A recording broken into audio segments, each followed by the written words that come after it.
Let's do it. Hello, everybody. Welcome to another episode of Till the Whistle Blows podcast. My name is Sam, and joined as always for some good football discussion, Cary Krongard. Cary, how you doing? Sam, I'm happy to be here once again. It's always a great time to be here. Always having fun. Always fun. So before we get into our heated football discussions, there's a few notes around the sporting world I'd like to get into. Yeah, let's do it. The NBA does start tonight, so I don't know if you were aware of that, but we got two games on TNT going on tonight. All right. So, Cary, I know you're not the biggest basketball aficionado, but I'd love to get your game picks here, just because I think it'd be fun to say. We have the Warriors versus the Nets. What would you think? You want a game picks from someone who knows absolutely nothing about basketball? Yes, because you know what? I want to see, because if you pick correctly, you might be the prophet. All right. Well, you gotta keep track of my picks then, because I'm not even gonna remember. Oh no, I'm gonna keep track. I'm gonna keep track. I have a notebook ready. The Warriors and the Nets. Now I know the Nets are Brooklyn. Yep. Formerly New Jersey. So I've been to a few Brooklyn Nets games with my buddy back home. So I guess they're kind of my team. So I gotta take the Nets. All right, you're picking the Nets, and then we got the Battle of LA with the Lakers and the Clippers. I've heard the Lakers a lot. I've heard that name a lot. So I'm gonna go Lakers. All righty. So we're gonna keep track of your basketball tallies while we still have you on the show for the football season, because I want to see if you're the prophet. All right, I like this. All right, so we'll keep up with that. But yeah, so the games start tonight, so make sure to give that a check if you're a basketball fan. They said the NHL season will be starting on New Year's Day, so that should be a fun thing to start your new year with, as some good old-fashioned hockey. All right. And baseball is projected to start on April 1st and end around October 3rd. Baseball has a long off season, huh? They do, yeah. They got a long off season coming up. Now, Wow. The one thing I want to get into before we get into NFL football, I know you're a big college football guy. College Big football weekend. playoffs, I know, were announced. What do you think about those rankings?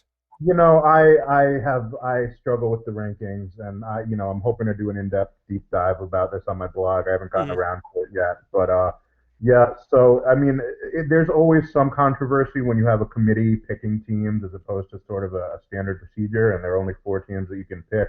But I mean, the fact that the conferences were so different this year because of the pandemic, Mhm. so many organizations or programs that usually would have been up or down, you had teams playing different schedule. I think if there was any year a non-Power Five team could have gotten in, it should have and would have been this year. In terms of, I take a look at the Cincinnati Bearcats, who are undefeated on the year, who just won a conference championship. And usually, if you're an undefeated conference champion, that means you're a shoo-in for the playoff. Now, Group of Five, it can be a little different. This is a Cincinnati team that went through a tremendous rebuild in really just a few short years under Luke Fickell, and their defense is as good as anyone. Their quarterback, Desmond Ridder, might go to the NFL. And it seems like they were purposely left out of the playoff. And the reason it's so upsetting is because outside of Alabama and Clemson, who are always in the playoff, you had a lot of teams of Power Five teams that had flawed resumes. I mean, Notre Dame, who got the fourth spot, just got blown out by Clemson. So what makes you think they're going to play any better than Alabama? Texas A&M, who was in the mix, got blown out by Alabama early in the season. And then you had Oklahoma had too many losses. Iowa State didn't win their conference championship game. So at the end of the day, if you have a blowout loss, Sam, that's usually a no-no for the playoff. But for some reason, the playoff committee is intent on protecting the bigger brands and not letting these smaller guys into the playoff. And I think if there were ever a time to let a Group of Five team into the playoff, it should have been this year with the Cincinnati Bearcats. And I think they really got snubbed because everyone knows Notre Dame's going to get crushed by Alabama, right? Like, that's not a fun game. And then Ohio State, you asked me about Ohio State last week. It's 6 games, and I was sort of agnostic on it. But looking at it now, I've sort of changed my tune a little bit. I think they're 6-0, but it's 6 games. I really don't think that's enough. I think it would have been enough had they been as dominant as they were last year, but they haven't been. They played Indiana close earlier this year. I was going to say, from what I saw, they've had some close games. It's not really like the same Ohio State. They played Indiana close this year, and they only beat Northwestern 22-10, a game they should have dominated. Granted, Northwestern had a very good defense, but Justin Fields isn't playing as well either. He may be a bit hurt, and he threw a couple interceptions in that game. So, I think this is what you're seeing the playoff committee doing is essentially it's defending the big names. It's a privileged sport, and what fun is it when you start the season and you have the same 4 teams in the playoff every year? So I think this is why the playoff will inevitably expand. But it's just a bit upsetting when you see them not adhere to the standards that they go out and say. And they're going to be purists who are saying, oh, it's not the same if you don't play an SEC schedule. But if you look at Cincinnati, while their strength of schedule was low, their strength of record, which measures how an average top 25 team would do against their competition, was eighth in the league. So they were plenty good enough. Would they have beat Alabama? Probably not, but no one would have beat Alabama. And no one, Sam, wants to watch Notre Dame get crushed this on New Year's Day, because we saw them just get crushed by Clemson last week. They're not a big-time program when it comes to winning these championship games. So a little upsetting that the committee has been very inconsistent with their reasoning, and it seems more like a privileged invitational as opposed to a game you really earn your way into. So that's my thoughts on the playoff committee this year.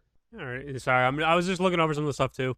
Yeah, because I see that Cincinnati's actually going to be playing the Bulldogs.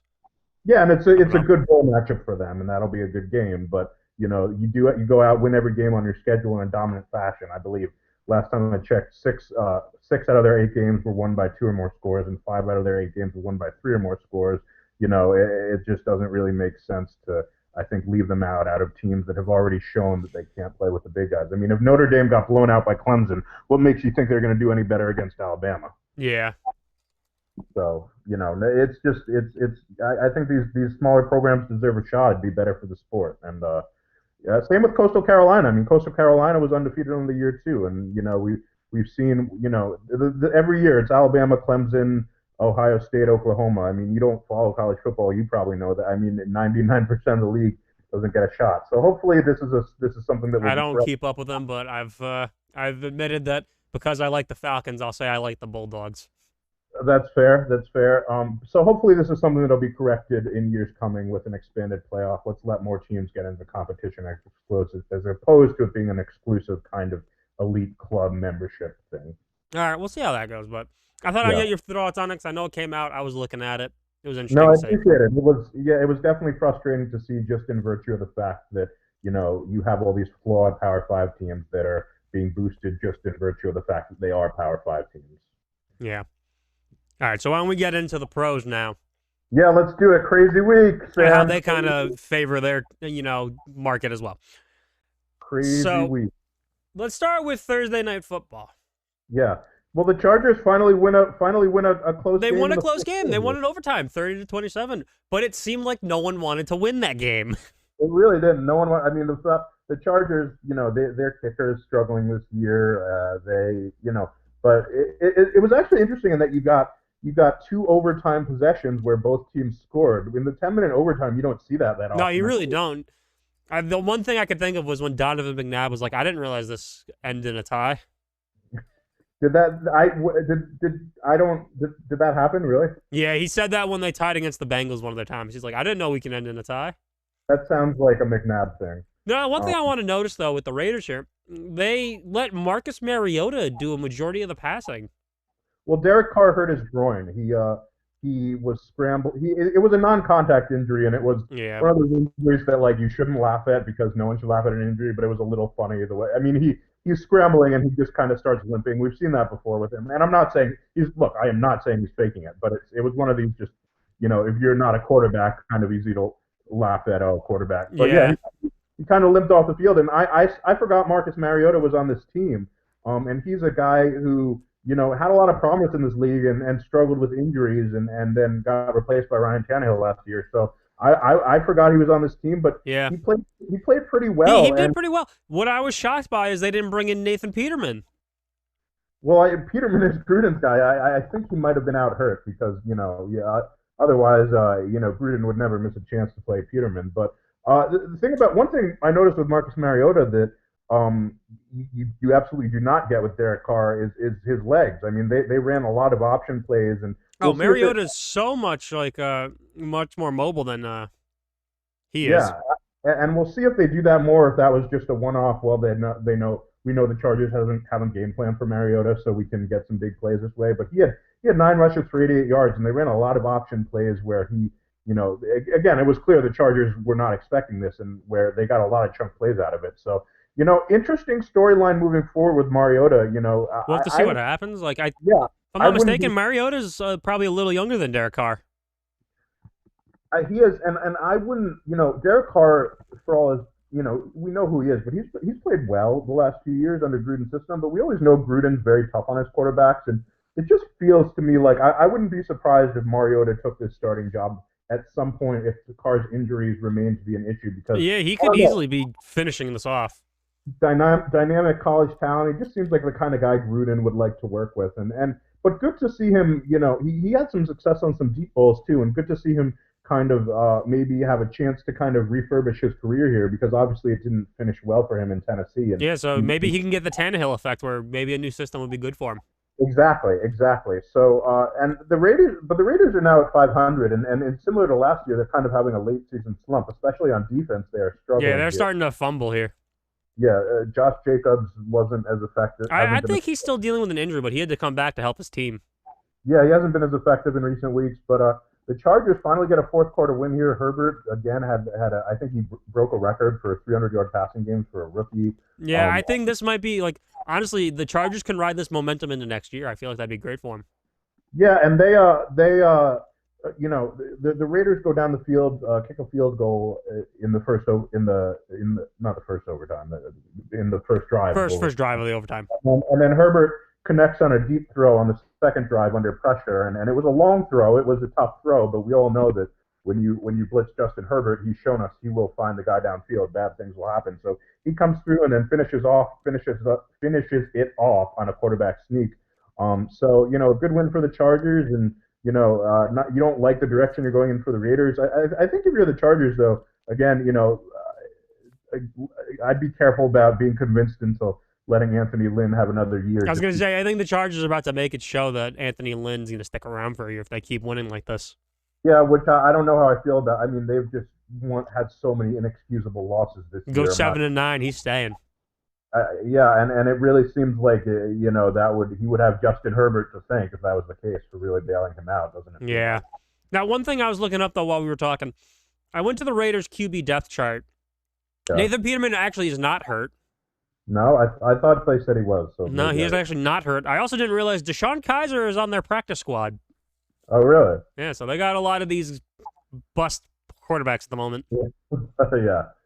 But Mariota came in. He threw a couple balls down the sideline that we haven't really seen in this offense under Derek Carr. So again, I think Derek Carr has played very well this year. But yeah, but honestly, it might be turning of the tide here for the Raiders if Mariota shows that he can get them to the playoffs because they're technically still in the hunt too.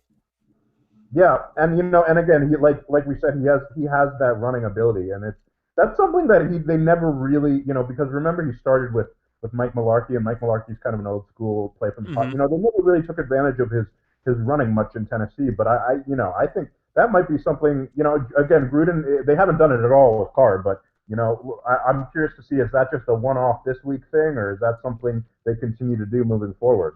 Well, let's see. It's really going to come down to what Derek Carr's injury is, because if he's not playing next week, then they might have to adapt. Yeah. So I'd be curious to see what this offense looks like under Mariota. I was intrigued, and I think he's a guy that he's very aesthetically pleased. He's very light feet, quick release. I think he's a guy a lot of people thought had more potential in this league than it ended up turning out for him. But again, injuries ended up slowing his development, and but we'll again, like you said, it's a Tannehill situation. He got Tannehill. Now he made Tannehill someone else. So new scenery can do wonders for you. So. He can easily turn this around right here.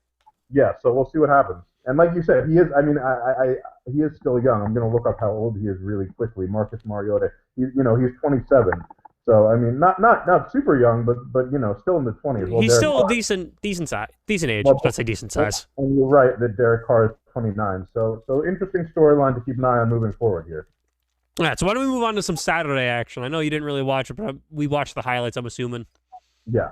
The Bills dominated the Broncos 48-19. Absolutely dominated. On the Bills side again, same thing we've been saying the last 2 weeks. Josh Allen is on fire. He was 28 of 40 for 359. He is. You have two receivers for 100, receiving yards. Stephon Diggs and Cole Beasley, the double-headed monster here at receiver. I mean, it was just a dominant performance in the passing game, and Allen had a couple throw. He had a throw on a post that was just really, not a lot of quarterbacks could make, really showing off his arm strength there. Zach Moss and Devin Singletary both were effective on the ground. Step back for the Broncos defense after they've been playing a little better in recent weeks. They were really stepping up. I don't know what happened to them. they regressed their early season form, and that's not a good sign when you have a defensive-minded head coach Who could easily be out the door after this. and a team that's struggling on defense. That's never a good combination. But the Bills keep rolling, and they're going to be a tough out in the playoff here. Their kicker seems to have found his legs late in the season. Their offense is as good as it gets here, and Josh Allen's development. We talk about it every week. He's as good as it gets here as well. And on the Broncos side of the ball, it really was ugly. I mean, we keep saying give Drew Lock another year, and it probably will happen. But he was 20 of 32 for just 132 yards and 1 touchdown. And that was with a lot of garbage time throws as well. So, I think at the half he had like 99 yards or something. So, really, again, I read a piece that was just talking about all the quarterback busts that John Elway has had outside of course, Peyton Manning. And, it's a little early to call Drew Lock a bust, but unfortunately, I think it is heading in that direction. And he's showing signs of being a bust. Like he's not Jamarcus Russell levels of it, but he's getting not yet. But it's not looking up. And again, this is a Broncos team that there's not they needed bright spots to end the season here, and this was not good for them. And they need to solidify something here for their late season. And I think, we talk about, this is more of an off-season conversation, but I'll just bring it up. I think at this point, I think it's fair to question John Elway as is he the general manager or I don't think that's his official I think he's position. the president of football operations. Yeah, the de facto general manager, more or less. I mean, I But think look at who he's brought in at quarterback. What? He's brought Brock Osweiler, Trevor Siemian, Case Keenum, Paxton Lynch, Drew Lock, and now Drew Lock. Joe Flacco. Joe Flacco, and so I mean, it's easy to, and this defense hasn't really been the same since the Super Bowl winning year either. So, I think it's easy. Von Miller can't stay healthy, so I think it's easy to look good when Peyton Manning is your quarterback, right? I mean, we saw that with Alex Case, but I don't know that that's indicative of. I mean, I give him credit for luring Peyton Manning to Denver. I think that was a big part of it. But he got Peyton Manning. I mean.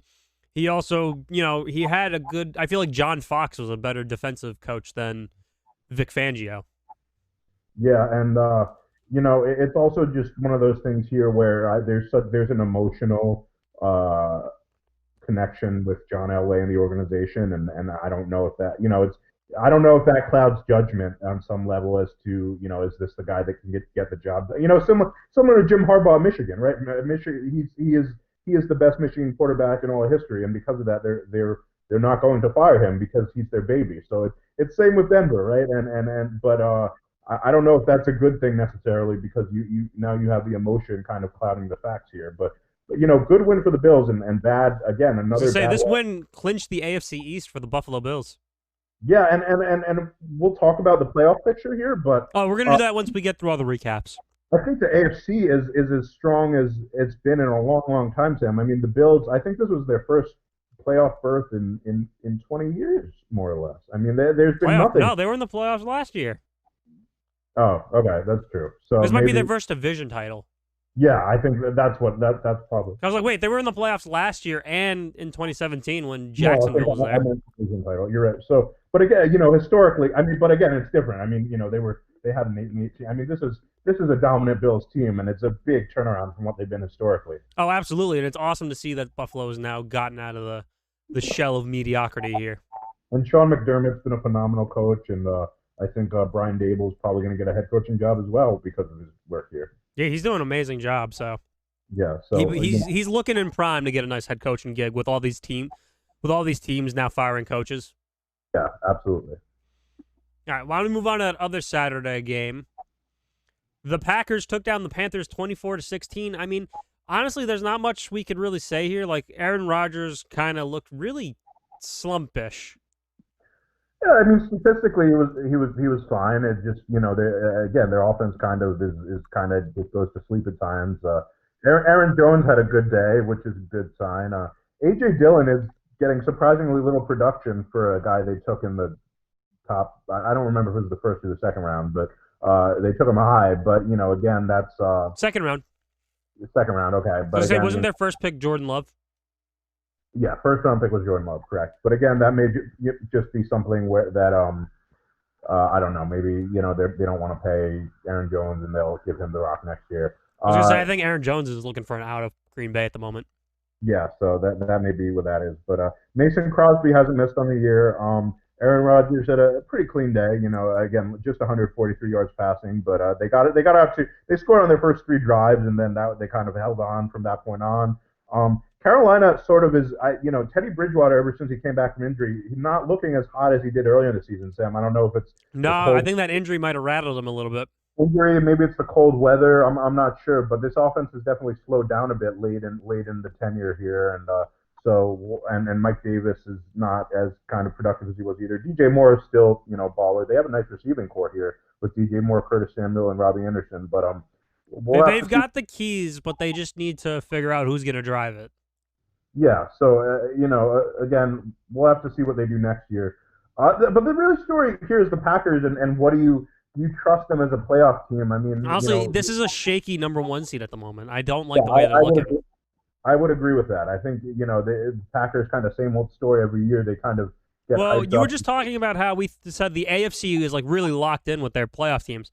The NFC side, I really am not. None of these playoff teams look good. No, I agree. I totally agree. And I think And like I said, we'll talk about that later. But like the Packers are the number one seed, and that's scary. yeah, I mean, for years they really kind of just had a playoff disappointment, and I know it's no more Mike McCarthy, but even with Matt LaFleur, they got blown out in the playoffs last year. So I was when gonna you say the see these 49ers took them to house. exactly, so they kind of cruise. Aaron Rodgers is great. They cruise against lesser competition, but the expectation. When you have a quarterback like Aaron Rodgers, I know it's tough, but the expectation is Super Bowl, and I don't know. It's hard. Again, this is sort of like the Jaguars game. 24-16. It's not that dominant a win. So No, and somehow this made Aaron Rodgers the favorite to win MVP for some reason. yeah, I don't get that one either. Again, I think you and I are still in agreement on who the MVP should be here, but Yeah, people Derrick want to Henry. People, yeah, Patrick Mahomes, obviously, but people want to make it a conversation. But you're right. He was getting that hype, and then I looked at his stat line. And I said, again, not a bad day, but again, this is hardly an MVP performance. So I think we're in agreement on that one. Yeah, so I don't know, but that was a shaky game. And like I said, when we talk about the playoff picture, we'll talk about it more. But I don't like the look of these NFC playoff teams. I fully agree. I fully agree. Let's head on over to Sunday now. Yep. I'm gonna take the lead on this real quick, being a Falcons fanatic here. Oh God. Started 17-0. Yeah. To go half. I was kind of concerned that the Falcons were gonna win a game they really shouldn't anymore. Then they showed me why they're the Falcons. They choked it away, and they know what they're playing for at this point. They know they want those draft picks. Matt Ryan knows it. Like, I don't know what the hell they think they're doing. Like, there's no reason why the Falcons should do anything of what they're doing. They always go up big and choke it away since that Super Bowl. Really, you could argue since the 2012 NFC Championship, you could argue. Honestly, I'd argue since Dan Quinn's been hired, to be honest. True. Because if we look at the way Dan Quinn has run, his first year there, he went undefeated to then finish the season 8-8. Right. Make it to the Super Bowl, blow a 28-3 lead. The following year, you blow 3 leads to the Dolphins, the Chargers, and I believe there was one other team. Get rehired for some reason, or doesn't get fired, comes back and blows 4 leads, I think, in this year. Hold on. He got fired in week 5. He blew 1, 2, 3 leads to then have Raheem Morris come in. He beats the Vikings, chokes it away against the Lions, and then chokes again here against the Buccaneers. Like, this Falcons team, it's unfortunate, but it's going to be a hard reset on the coaching staff and probably a lot of the players, too. Because I don't know if you've caught up with this already, but Todd Gurley is no longer the starting running back. I haven't. But... No, so Raheem Morris says Ito Smith is going to be the number 1 guy for the next few weeks. Well, this is just, I mean, I'm nowhere near a Falcons fan as you are, but I like them. I always like them. But this is, this is sad to see in a football team. They're an embarrassment. I mean, they are an embarrassment, and just to do this again and again and again, it's just a disgrace. I mean, we see the same script. I mean, again, no more Dan Quinn, but the same exact thing even You without see, Dan Quinn. well, because you cut off like what you killed a part of it, but you still keep the remaining of his coaching staff. Like you kept Dirk Cutter, he should have been gone the moment you fired Quinn. Like it honestly should have been clean house at that point, Yeah. and then just like honestly just go on autopilot, do whatever you can. Don't worry too much because like Dirk Cutter is the reason why we're having such bad offensive showings in late games now. Raheem Morris is now showing why, John Gruden's system doesn't work here in Atlanta. And the guy who's calling defense is like half-assing it feels like in the second half now. Well, it's just the same script again and again. It's they start, again, this was again. I mean, you look at the Cowboys game early. I mean, they start this game on, and it's in the Super Bowl, all these games they start, and even going back to the 2012 NFC Championship, they start this game on fire. I mean, Matt Ryan really just looks like, he's just stroking it, and Calvin Ridley is looking phenomenal, and they look like they're going to run away with it, and like you said, they go up 17-0, they go up 24-7. And then they have huge lapses on defense. They give up huge plays on defense, and then the offense just can't close out the game. They go to sleep on offense. Matt Ryan starts taking sacks, and they can't finish a drive. And the mindset shifts. I mean, you can see it, and it's the same. It's embarrassing. It's embarrassing. Every coach, I don't care what they're going to say, every coach needs to be gone. Offensive line coach is clearly teaching these guys to give up. Yeah. Defensive line coach, like, all he's done is make Grady Jarrett, but now, like, we've given up 3 first-round edge rushers and, like, Vic Beasley. Dante Fowler's not doing so hot. I know he was a first round for someone else. And fucking Tack McKinley. Right, Your D-line coach couldn't help these guys, get great, so he's got to be gone after this. The only shining part of this team, honestly, is Matt Ryan and the wide receivers coach, because it's made Russell Gage into a solid 3. Calvin Ridley's growing, and you had Julio Jones. Yes. And, of course, we can't forget about Youngway, too. Look, Atlanta, I don't know what it is about Atlanta, but they could get some good place kickers. Yeah, well, I saw, when you look at most field goals, I don't know if this was most field goals in a season. I think it was just in Falcons history. I think. You have Youngway Koo now, and then you have Matt Bryan a few years ago. So that's like a record you don't want to have because you want to be cashing in the red zone. Again, absolutely nothing out of the running game.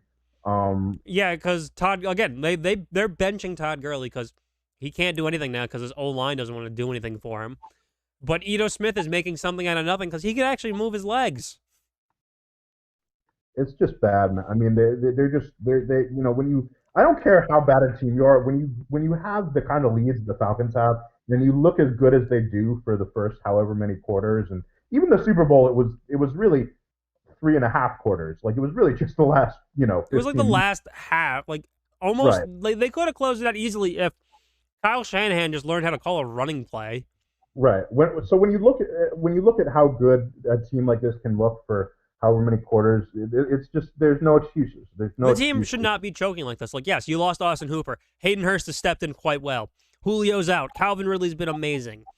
Russell Gage is filling in wherever he needs to fill in. Laquan Treadwell, he just comes back and he's looking solid.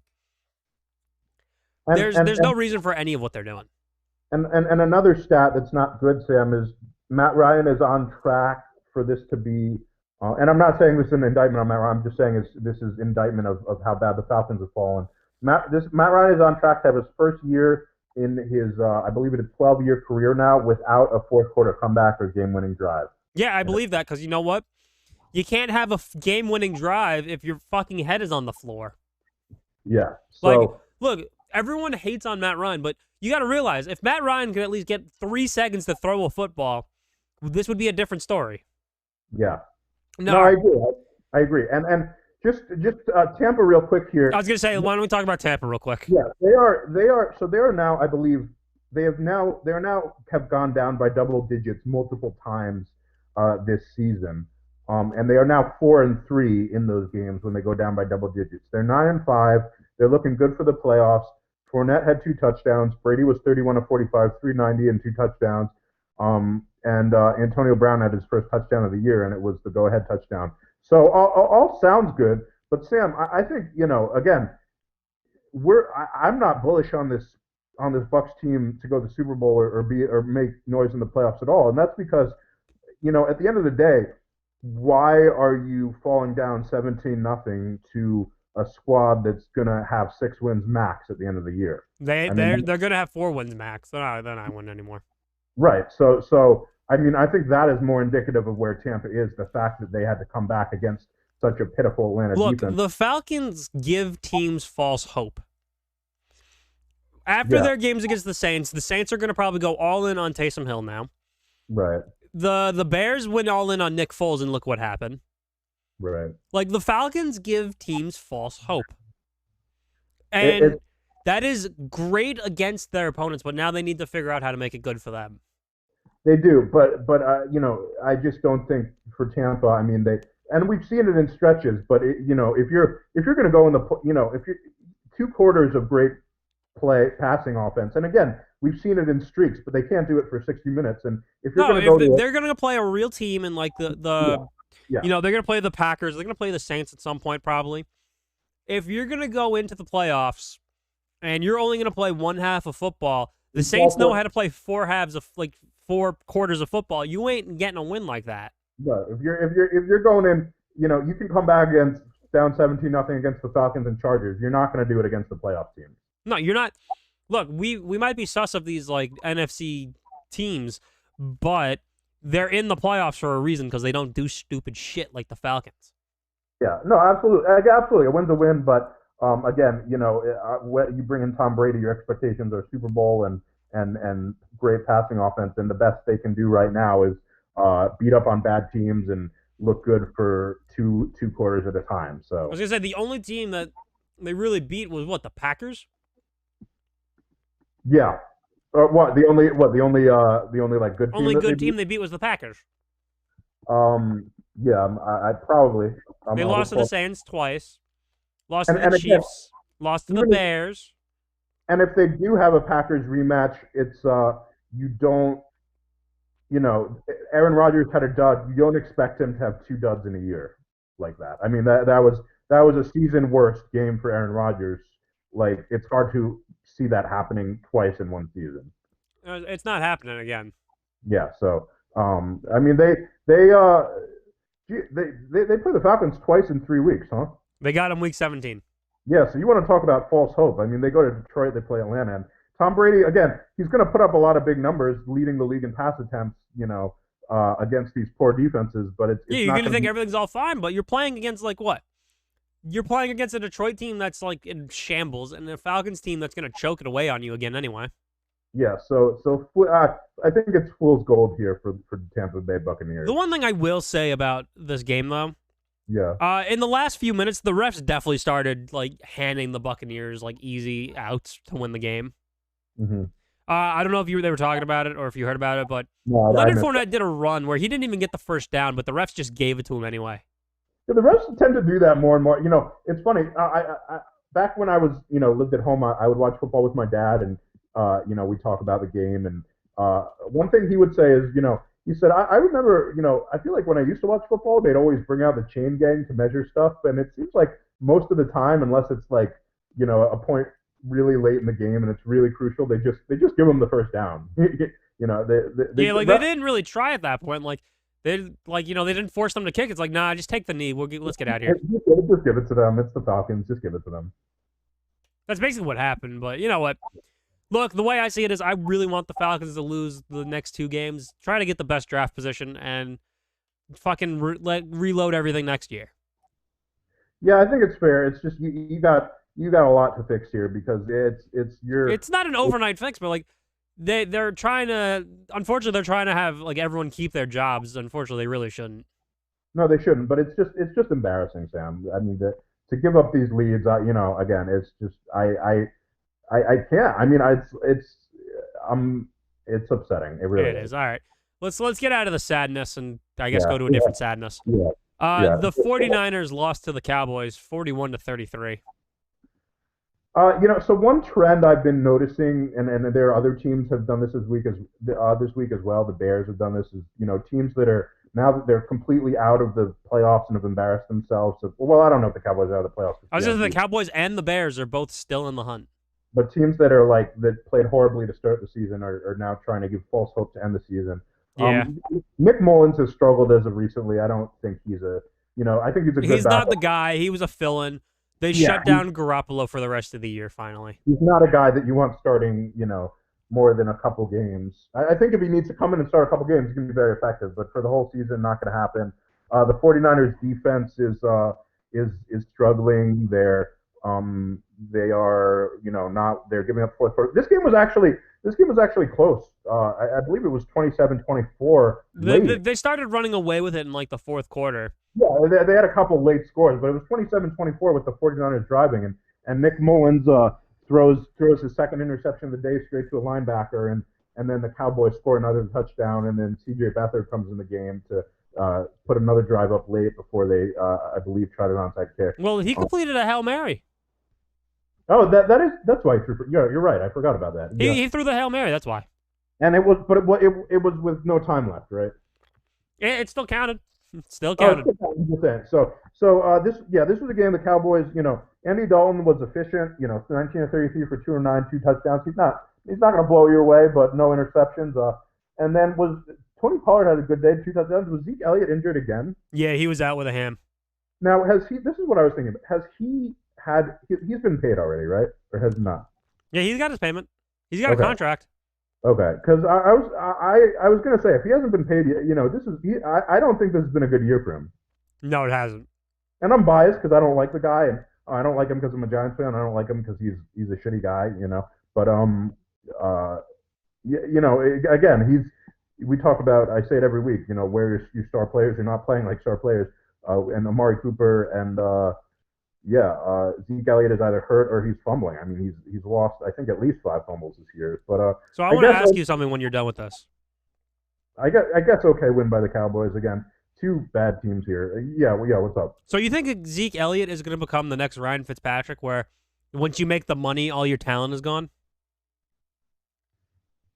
Well, I think Joe Flacco is a better comparison for that. Well, I mean, Joe Flacco's not really making money though. If you notice, Ryan Fitzpatrick, when he shows up to a team, he does great. He gets his contract. He sucks. Yeah, I think with the Fitz, it's more the expectation thing. It's for when it's more when he plays better as a backup. No, Zeke Elliott. Look, I think that running back is not a longevity position in this league anymore. It's not. I think usually once a running back hits 30, they're out. Yeah, I think you can. I don't know who I was watching. I was thinking about this. Maybe it was Jonathan Taylor, but I think you can have we look at Todd Gurley and Todd Gurley's not even 30 yet. He's just got arthritis. Todd Gurley and David Johnson are both really young still, but they're both past their prime because of injuries. Because it's just such a physical position, and your body wears down, and you're lucky to get a couple good years. I'm not saying that Zeke Elliott's done, but it's it's possible. It's very hard to be a consistently good run. I think Adrian Peterson, with his kind of late career renaissance here, is the exception, not the rule here. And Frank Gore. Say the same about Frank Gore, of course, who we'll also talk about today. But again, I don't have anything else. I mean, I guess good win, but I'm not. Not really. I mean, you're giving yourself false hope, as we said. But the 49ers are now eliminated from playoff contention. All right. Well, it's a lost year for them, unfortunately. We have the Lions and the Titans. I mean, the most news I can get out of this is the Lions are eliminated from playoffs. The Lions and the Texans, you mean? No, they play the Titans. Titans, my bad. Yeah. So here, the Tennessee Titans, put up 46 for the second time in the last month. I believe they put up 46 against the Colts as well. And you can't say that they don't know what they want to do on offense, can you? This is a team more than anything. They know what they want to do. They want to run. They're running. They're hard running. They want to run the football. And Derrick Henry. Yeah, I mean, talk about running backs wearing down. Derrick Henry's not wearing down yet. He's got 20. I saw an amazing stat. Sam. Derrick Henry has 1,000 yards rushing just on first down rushes. Isn't that incredible? That dude, guy's a monster. You know, That, Tannehill has more that, rushing touchdowns on him this year, though. Or that is right crazy. there, he has 2 touchdowns in that game. And Ryan Tannehill is looking really good as well. I mean, again, they do it differently. They're not asking him to pass it more than 30 times, but in the context of what they ask him to do, which is play action and be a compliment to Derrick Henry and find make a few deep shots a game. He's as good as it gets them. He is between Derrick Henry and Ryan Tannehill. This is a team that again, we've seen. I don't know if they'll show up for every game in the playoffs because we've seen them go to sleep in certain They, games. they they will fall asleep at some point. But if they do show up, I think their ceiling is as high as anyone because it's a really good Titans team and Steven Kostowski seems to be finding his legs. He was 1-on-1 on field goals and 5-of-5 on extra points. So again, maybe if they can rely on special teams in the playoffs and they just play up to their ceiling, I think they're as good as anyone. And another note, Sam, they played in their dark navy blue outfits, and those are some good looking outfits, I gotta say. Oh, the dark blue. Yeah, they're Yeah, it was a nice touch. I like that dark blue. there's just some sexy outfits. I really like the dark navy blue. And the Lions, again, Stafford not putting up great numbers, but he will always make one or two throws that wow you. It was a good loss by the Lions. And Marvin Jones is continues to be a baller. I don't know what his future is with the team. Again, I think they're trying to work Quintus Cephas into the mix here, but I assume there will be a lot of turnaround for this team eventually. Honestly, I'm assuming the only things that are staying on this team is going to be Hawkinson and DeAndre Swift. Hawk, Swift. I think most of these guys are going to be gone after this one. Maybe Marvin Hall, maybe Matt Prater. I mean, Kenny Galladay, maybe. Yeah, Galladay. So, again, it's sort of he looks good, but they're not built to win shootouts every game. And unfortunately, they are playing with a butt like what is it? They have Danny Amendola. He's like on the back end of his career. He's old. Mohamed Sanu is old. Jesse He's old. James hasn't recovered since that stupid not a catch against the Patriots. That's a play that we're not going to talk about. So yeah, but really good win for the Titans, and again when they play like the Titans, they're as impressive as anyone. Yeah, the question is, can they keep playing like that though? That's the question. But certainly, I mean, to be looking this good in December is a good sign as you go into the playoffs. And I am just gonna pull up their schedule real quick here, and they go to Green Bay. That's a big time game. That's gonna be huge for them. It looks like that is the Sunday night game, actually. That is, yeah, I did see that. So that is a big time matchup. And there was a game, I believe it was in 2016, where it was either 2016 or 2015, where Mariota started and they swept the floor with the Packers. It might have been Mariota. Yeah, that was it. That was away from Green Bay, so a little different. But again, I think that one is who's going to get, Green Bay gets out in front like they've been doing, then, force the Titans to have to pass, then that's advantage to them. Titans get out in front, then it's advantage Titans. So we'll see what happens. But great win. Even though it's the Lions, they look good, the Titans. They look good. They do look good. Speaking of AFC South, the Texans and the Colts played each other in a very close matchup. Close game, kind of came down to the end here. Came down to a Hail Mary. The Texans are 4-10 on the year, but Deshaun Watson continues to look really good. I mean, he was 33 of 41 for 373 and 2 touchdowns against a really good Colts defense. Yeah, they really were. The thing with Deshaun Watson is just they're not winning games in the fourth quarter. I think they've been having a lot of 27. I think this is their third 27-20 loss this year. Or maybe I think they had a 27-20 win against the Patriots. Let me just pull up the schedule real quick so I'm not pulling stuff out of my ass here. 27-20 against the Patriots. 27-25 against the Jags. And 26-20 against. So yeah, they're just it's just not pulling out games late, but that is something that should change next year because whenever you have a year where you're not winning looking good, just not finishing, or wherever every year where on either direction where you're either not winning any fourth quarter games or winning all of them, that number tends to regress to the mean. So I expect it to next year, but again, consider the fact that Deshaun Watson has no offensive line; he's getting beat up, and he has no receivers and he has no running backs, and he's putting this is argued. I mean, put the win totals aside, this is arguably one of maybe the best seasons of his career, just considering how well he's playing with what he's working with. And I think getting away from Bill O'Brien would do wonders for him. And then on the Colts side of the ball, Jonathan Taylor is doing Jonathan Taylor things. Rivers is spreading the ball around. He's playing efficiently. And Rigoberto Sanchez is back from surgery, and he is resuming. He's back to punching the ball. He's back in punting, so always a good story when someone has a medical issue and they're able to get it resolved.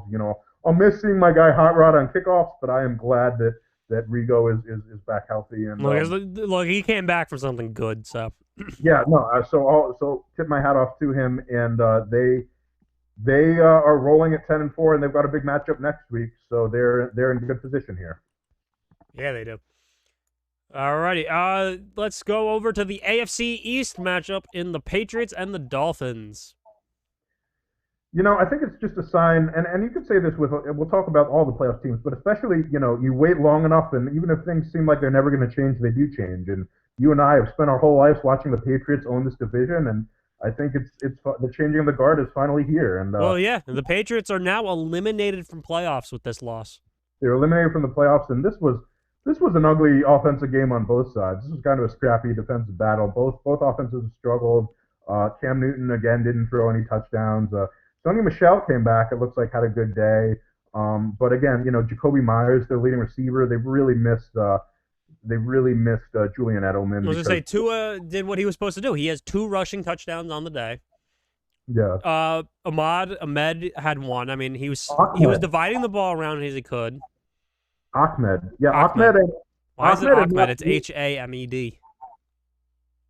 What's that? It's A-H. Yeah, but that's how they say it. But yeah, that's what confuses me. Matt Breida and Savon Ahmed together, these guys have over 200 yards rushing. So a nice 1-2 punch here. And Tua was efficient. Look, I know it's hard. He was missing his number 1 option tight end in Gesicki. He was out.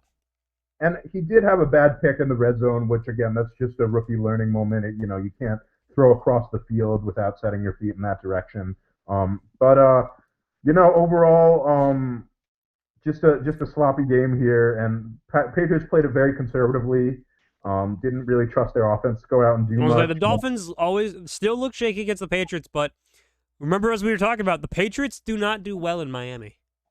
Yes, and that's the thing. You're going to beat your longtime rival. It may not be pretty, but they get the win here. For the Dolphins, they're in good position here. They have a good formula here. They run the ball and play good defense, and Tua as a game manager. And the Patriots, I think it's safe to say, have a lot of work to do this offseason. Absolutely. So I'm taking a look here just because the Miami Dolphins are, in playoff contention. They have somewhat of a rough schedule coming up. They have to play the Raiders in Las Vegas. And then they head to Buffalo to play the Bills. Yeah. Because the Bills might be in contention for that number 1 seed. Did they beat the Bills the last time? Or? No. They didn't. Okay. No, the Dolphins did start 0-2 to start the season. Oh, that was early in the season. I'm thinking of a different game then. Yeah. Okay. Well, they've been on a good run since that start of the season, and I think they could handle the Raiders. I mean, but that Bills is a tough out for anyone. So it's really whatever the Bills decide to do, because if the Bills aren't really playing for anything at that point, they might just run out the backups. That's true.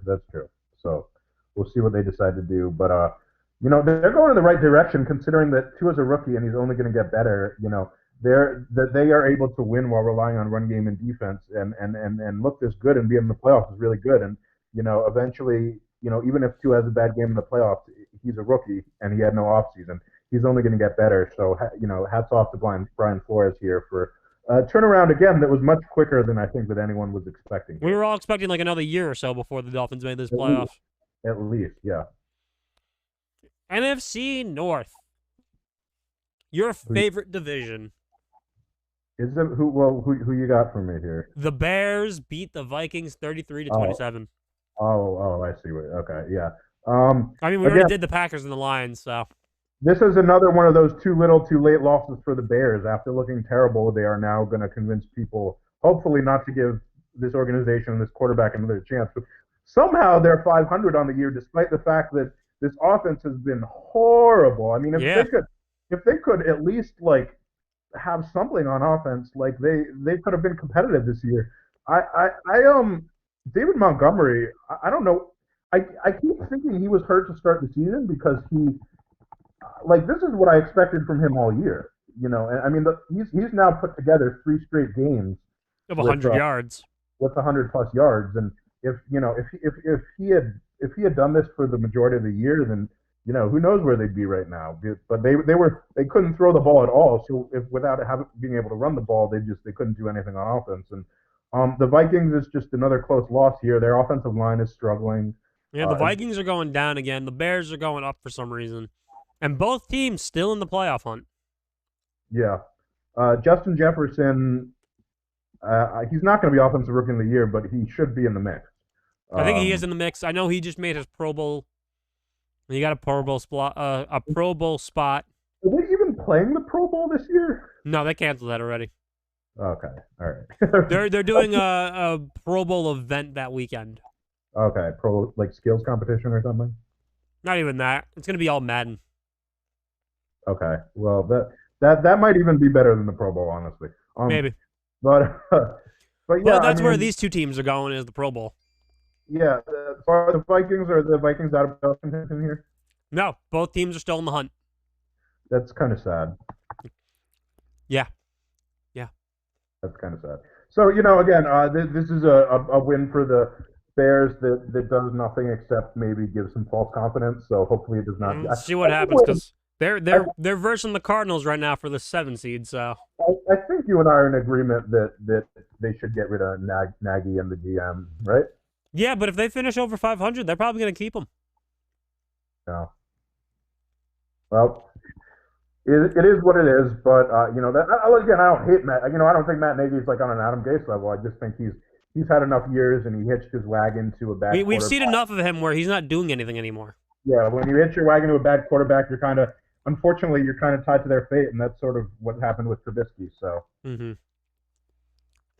Anyway, I don't have anything else to say about these two. Well, let's move on to real playoff teams now. We had 2 playoff teams versing each other. The Seattle Seahawks went into Washington to take on the football team. Is this do you credit this score, Sam, as sloppy Seahawks or just good Washington defense or both? All right, the way I see it is the Haskin kind of really was not looking so hot. He did not throw as well as he probably could have. But because the Seahawks defense is so bad, he was able to get away with a lot of it. And also on like kind of the opposite spectrum here, like the front 7 for the football team is just too good. Like they're too dangerous. So Russell really didn't have his best looking game here. He's 18 of 27 for 121 yards. So like honestly, it could go either way with that one. Like you're correct with that question. Like yeah, Seahawks still played pretty badly, but football team still stepped up to the challenge. Yeah, and again, I think this is what we'll see for the Seahawks. We'll see how they look in the playoffs because obviously they've had a couple duds on offense the second half of the season, but at the same time, this is kind of what they were before they started letting Russ cook. Is they'd have have a lot of regular season games where it was ugly, but they'd win and then they'd make the playoffs. Now the flip argument to that is winning ugly has kind of maxed them out at a wild card exit or a divisional or they're going to be wild card or divisional. They have to. Unfortunately, the next step for them has to be, you have to get convincing wins against these teams. Like, yeah, sure, the football team is, a playoff team, but how real of a playoff team is this? Yeah. Well, I think that it's a positive sign for the football team in that, talk about things I was expecting earlier in the season, that their defense has really come on late in the season. And, it bodes well for Ron Rivera going into next year for building a foundation. Now they just need a quarterback. Now, and again, Antonio Gibson looks like he didn't play in this game. If he plays, maybe who knows? This game is maybe even closer. Maybe a Washington football team win. I was saying with Antonio Gibson, they probably could have finished that fourth quarter because it really came down to could they get the 2-point conversion, and then also having to get since they couldn't do that. Now you have to rely on Dwayne Haskins to throw deep balls really well. Yeah, and Logan Thomas is coming on at tight end. Terry McLaurin looks good at wide receiver. J.D. McKissick is starting to come on. I mean, they are starting to find, I think there is a foundation here for Washington as long as they get the quarterback situation figured out. Now, Dwayne Haskins, this is the first full game we've seen him, and he kind of looked like a guy who's been sitting out for half the season. As he probably would. Anyone would look like that if you've been sitting behind Kyle Allen and one-legged Alex Smith. Now he threw 55 times, which is way too many, but they got down early. So he had to throw more than he wanted to. He was 38 of 55, but he didn't crack 300 yards for only 295. That's not a great total when you throw it 55 times. That's only 5.4 yards per attempt. Now look, skill set is there. The arm talent is there. I like the way he throws the football. He's kind of a throwback guy. He reminds me a bit of Jameis Winston. He's not that mobile. He's more of a downfield passer. He's a little deliberate. He's got that arm strength that Bruce Arians wants. Right. He's a little deliberate. Now that's those guys are kind of falling out of the league a little bit. So is there a place for him? You kind of have to have the right sort of scheme and team around him. And the other question with Haskins, Sam, the question you always have to ask when you have a quarterback who's not seeing the field, and we asked this about Haskins and Josh Rosen essentially, is there something ongoing behind the scenes that we don't know about? Zach Mettenberger back in the day. And I think that's something that I think is a fair question for Haskins. You remember he missed, we've heard whispers about it. He missed a kneel down last year because he was taking a selfie with a fan. Mm-hmm. And then just before this podcast, Sam, my buddy texted me that he was out partying without a mask on. I was going to say the news right here on the box scores. Washington football team aware of Dwayne Haskins' maskless strip club image. Yeah. So strip club not good, maskless not good. Put the two together, really not good. Is there something going on off the field here? We'll have to see where it goes with him. But certainly a talented guy, but that's only one half the equation. And if you're not doing the right things off the field, you can't. You're not going to make it in this league. It's too, we saw that with Johnny Manziel too. It's too hard. It's too much of a grind. So that's, we'll see what happens with them. I think they've already made the decision on Haskins, considering that Alex Smith was playing as poorly as he was, and as injured as he was, and they still didn't play Haskins. But again, he has a chance to make an impression, maybe for another team here, and this might be his last chance to do that. So this is probably it for him, because I was reading the article. They're saying that they're hopeful that Alex Smith is coming back. Yeah. So if he wants to go play for another team, but you're right, Sam. I think a Bruce Arians would be a good fit for him. I could see that. Yeah. So again, and Seahawks, let's just they got to play better on offense for the games that matter, and we know they're capable of it. I'm not. They can do it. It's the defense that's going to fail them. Yeah, I'm not going to sit here and tell you like I'm worried Russell Wilson can't do it, but it's just which Seahawks team is going to show up. Mm-hmm. Yeah. So. All right, let's head over to Baltimore. Let's do it. Jaguars lose to the Ravens 40-14. Jaguars claim the number one pick with this loss. Well, let's save that talk when we go to the Jets. Oh, we will. They're going to be next. Gardner Minshew looked good statistically, but you only had 14 points on the board, and you lost by. The problem is that Ravens offense really clicked here. Yeah, it was an easy win for the Ravens. They ran the ball. I feel like Lamar Jackson is 17 for 22 every week. Doesn't it feel like that? I feel like Lamar Jackson only throws 22 passes every week. Well, I'll pull up his game log he had. This was an easy win for again. It's tough because you hate to ever discredit a win or say it doesn't matter when a team's struggling, but it's hard to take too much from a win against a Jaguars team that was just totally outmatched. And again, a Baltimore defense that still is. That Baltimore defense is still tight, and Lamar Jackson has thrown about average of 25 passes. Yeah, exactly. So again, and we know they can win doing this. The question is, can they win when they have to throw more than 25 passes? And well, clearly the Titans have figured it out. The Steelers have figured it out. And again, teams are figuring out how to stop them. Yeah, and on defense, yeah. I thought you meant because I was actually thinking about the Titans and the fact that they don't like to throw more than 30 passes a game either. So you could look at that and say, oh well, The one thing I will say about like the difference between the Titans and the Ravens is the Ravens are using a quicker guy to run, while the Titans are using a bigger guy. I think that's accurate, and I think the Ravens are more dependent on scheme for their running game in terms of the deception element that Lamar Jackson brings to the passing game, and because of that, it's easy to shut down. And I also just think as a pure pocket passer, Tannehill is more advanced than Lamar Jackson. I mean, Yeah.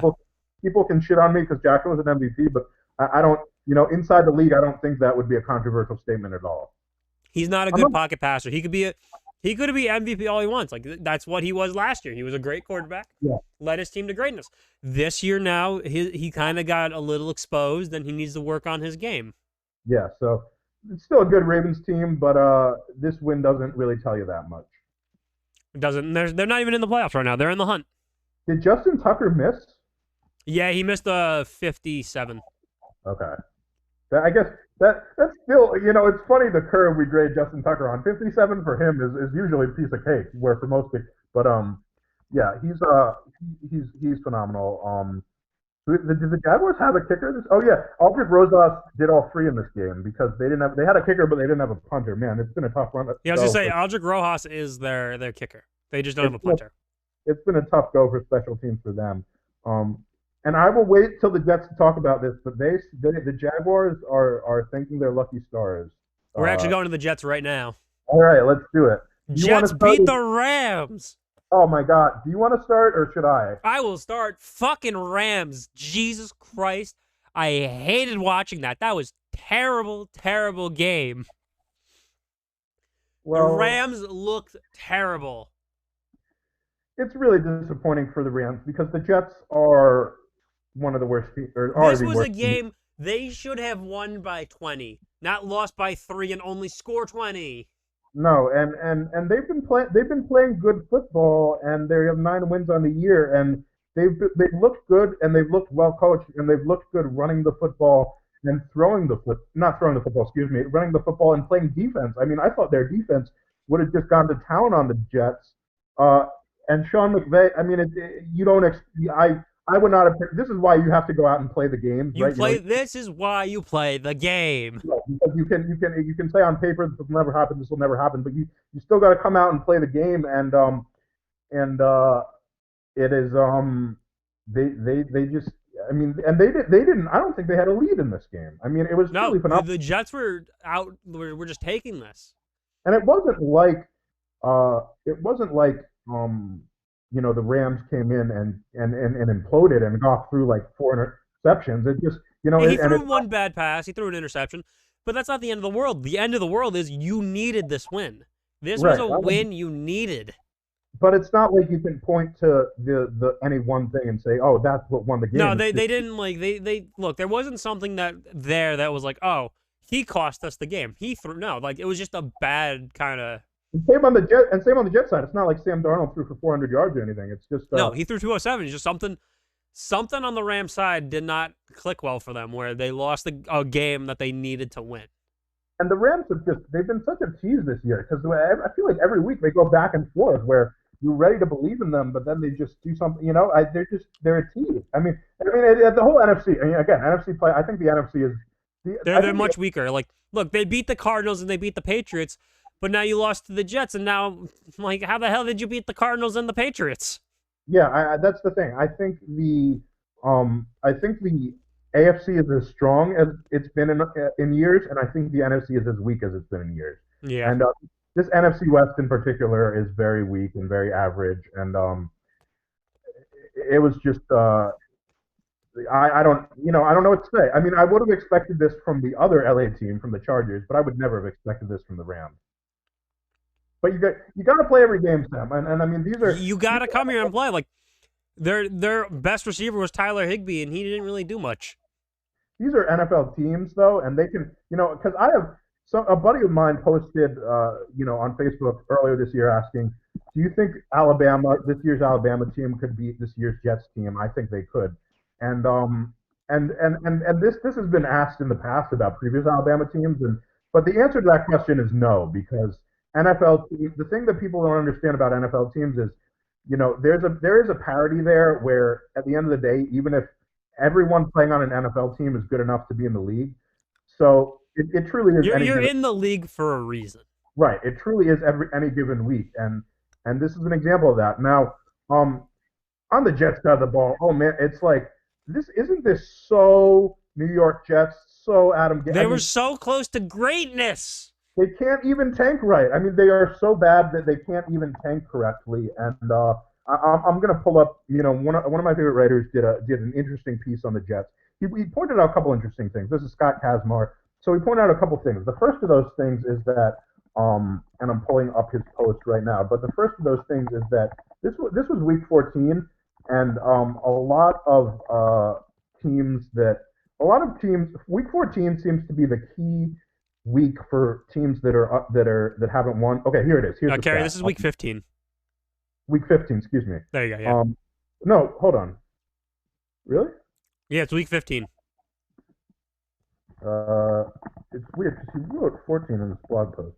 Let me go back to my scores page. Blah blah blah. Loading, loading, loading. Oh, that is weird. Maybe he went. Maybe this is a typo. It could be a typo, yeah, because I was going to say this is week 15 now. Oh, game. Excuse me. He wrote game 14, not week 14. Okay, There you go. There you go. Yeah. So, the 10 teams in NFL history that started 0-13 are now 5-5 in game 14. So that means that these teams went from a combined 0-130 to 5-5 in their 14th game. Interesting enough, 4 of the 8 13-0 teams in NFL history also lost their first game in week 14. So this is one of those weird voodoo things, right, where there's something about this week. And we had another game 14 that seems to be doing it. We had another NFL first. And again, I want to find the exact stat on this, but it is the first week where I don't know the exact number here, and I should have pulled this up beforehand, but I'll just say it, and the number of games may be wrong. But this is the first week where you had two teams in both the Steelers and the Rams to lose to a team that had, I believe it was either seven or more losses than they did. It might have been 9 or more. It was either 7 or 9. But the first week where two teams did that. But the Jets, yeah, back to the Jets here. And another historic thing, Sam Darnold, this was his first 200-yard passing game, not 300, 200-yard passing game since week 4. So, as much as Darnold's in a tough situation, he's not doing himself any favors. And the crazy thing is the final 2 plays to ice this, the final 2 first downs to ice this game were by Frank Gore, a guy who's probably not going to be on this team in the future. No, he's probably going to be out the door after this. Yeah. So, and the Rams had a couple fourth downs where they're unable to get it done late. But this is hard because everyone's shitting on the Jets now because they're saying, all you have to do was lose. And I think that's true, but at the same time, this is where I struggle, Sam, because how do you coach this game? It's not like you never coach to lose a game. No, I don't think anyone purposely tanks in this league. I don't think you know who the Philadelphia 76ers are. I don't. In the NFL, I'll say. In the NFL, that's fair. Because I was going to say basketball, the Sixers literally did that for years. So, what do you, it's just, I don't know what to make of the Jets. Because it's hard to blame. You can say it's a horrible outcome, but it's hard to blame them for winning the game, I don't know. What do you think? Look, the way I see it is they better hope that the Jaguars win a game. And yes, you don't want to lose, but you got to realize this kid that they're trying to get is Peyton Manning at this moment coming out of college, or literally you're tanking. The reason why people are tanking is for this kid. He is supposed to be the savior, apparently. Right, but what do you do? I'm saying, how does that play out? If you want to lose this game, what do? Do you throw it at the end instead of running it? Do you not play Frank Gore? You do what you did when you lost to the Raiders.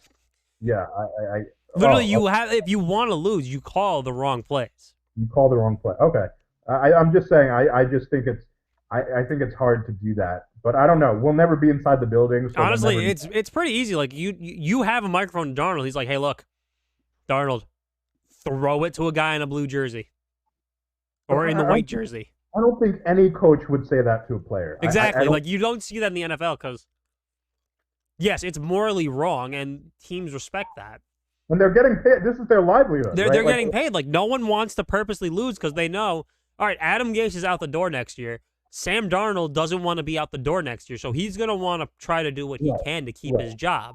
Right. Yes. Do you want to tank to get Trevor? Who wouldn't? Apparently he's supposed to be like a god among men, but it doesn't matter if you get the god among men if you don't protect the god. The only thing you have to do is, I guess the way to do it is like you said with the Henry Ruggs play, like call a bad play without explicitly saying, throw it to the other guy. You have to call a play that isn't going to work, I guess is what you would do. I mean, right? Darnold would just call an audible if he didn't like it. So. Yeah, that's true. But this is an interesting perspective from Kazmar, and it's historically about and it's a couple paragraphs, and I want to read this because it's about how the role the Jets have played in the history of this league when it comes to missing out draft opportunities. So I'm just going to read these two paragraphs here. The reward at the end of such a terrible season was supposed to be a new coach and the number one pick in the draft, undoubtedly to be used on Clemson quarterback Trevor Lawrence. Gase will now likely go down as one of the most hated coaches in NFL history, as he could not even finish 0-16 properly.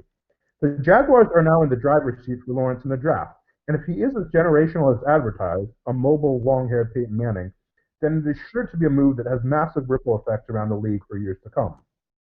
Why are the Jets always the ones botching history? They could have drafted generational passer Dan Marino in 1983, but chose Ken O'Brien instead. They drafted wide receiver Al Toon over all-time leading receiver Jerry Rice in 1985. They drafted running back Blair Thomas over all-time leading rusher Emmitt Smith in 1990. Maybe none of those picks lead to Super Bowls for the Jets, but they absolutely changed the course of the league at that time. Imagine the Dolphins without Marino and Dan Shula. Imagine the 49ers dynasty without Rice. Joe Gibbs' Washington teams may have been the dynasty of the 1980s instead. Likewise, Emmitt is probably not the all-time leading rusher if he started with the Jets instead of the dynastic Cowboys in the 90s. Maybe Lawrence is better off if he doesn't go to the Jets. In 97, the Jets thought they could cash that 1-15 season in for Peyton Manning at the top of the draft, but Manning returned to Tennessee for another year and ended up going number one to the rival Colts in 1998. And never forget, the Jets are more responsible for the New England dynasty than anyone after botching the hiring of head coach Bill Belichick in 2000 and injuring Drew Bledsoe in 2001, leading to the rise of Tom Brady. Never has a win felt like such a loss for a team than this one. The fact that Frank Gore put the game away with 2 first downs is just a cherry on top of the shit Sunday. Jacksonville fans will for sure be pushing for Gore for Canton now. So it really makes you think just historically how, I had no idea that the Jets botched on all those picks. So. Oh, yeah, they could have got paid. So,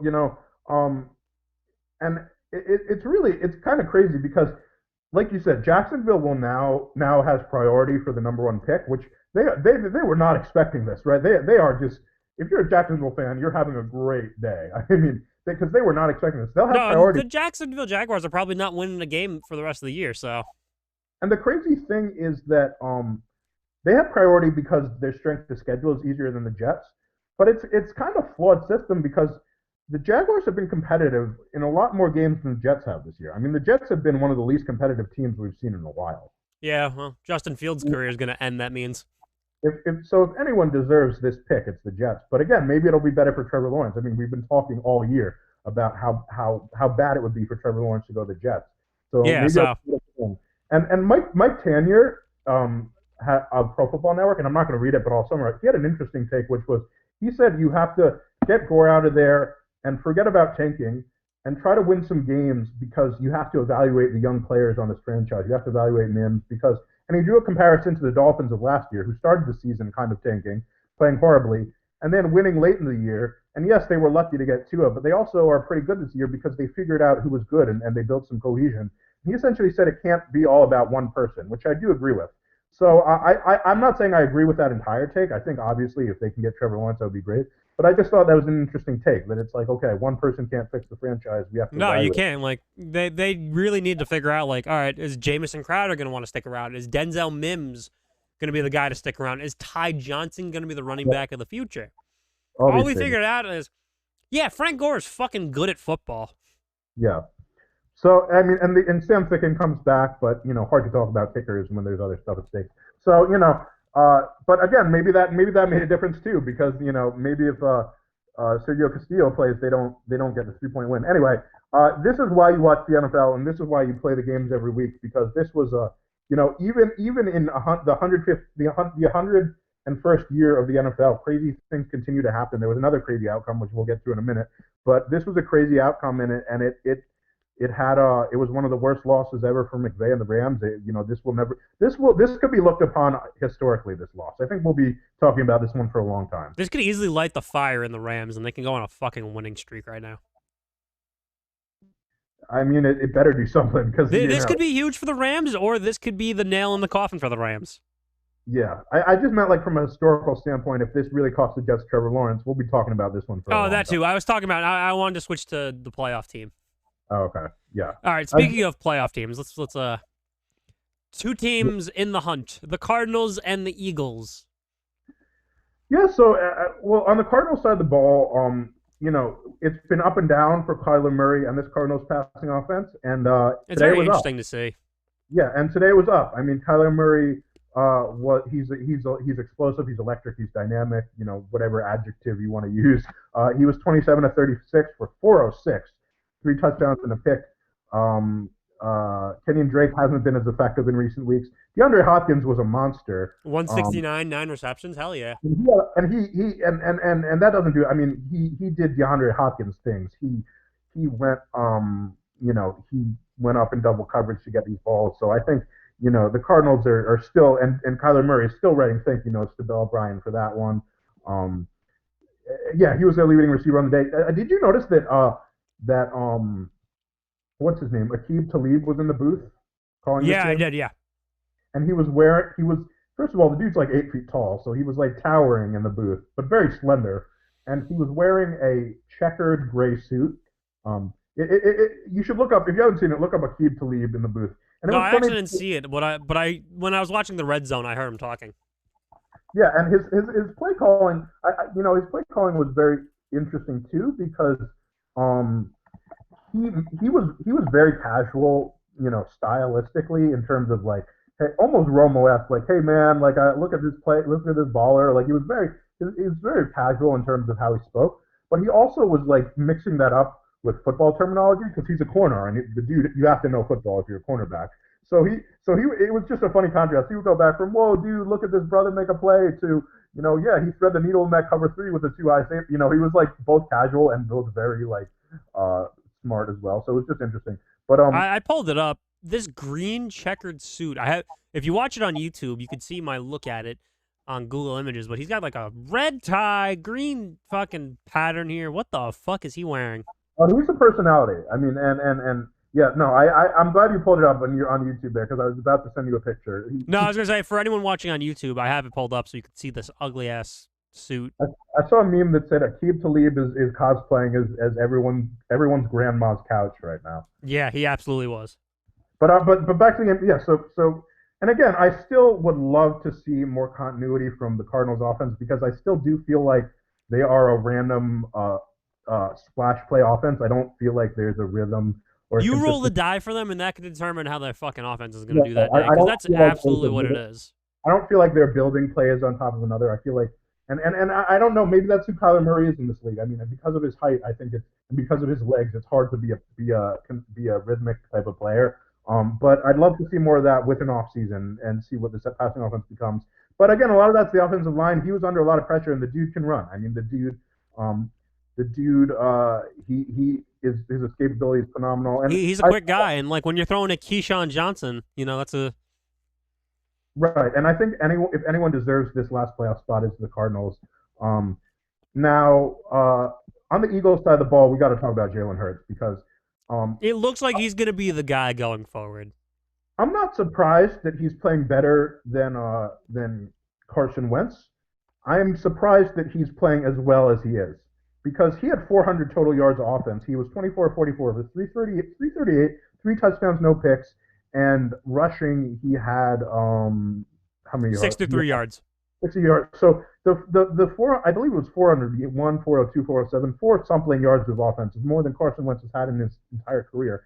So this guy's making his second start in the NFL, period, and he's a rookie. And there were question marks about him coming out of the draft. I mean, at Alabama, he was really not that advanced at all. He was one read and take off and run, and he still will do that at times. But he from Alabama to Oklahoma and then from Oklahoma to the NFL. If he keeps this up, I'm not sure there's a guy that is that has played that has improved as a player more than Jalen Hurts. Because a lot of these mobile guys, they are who they are. Yeah. But he balled out. He gave them a chance to win at the end.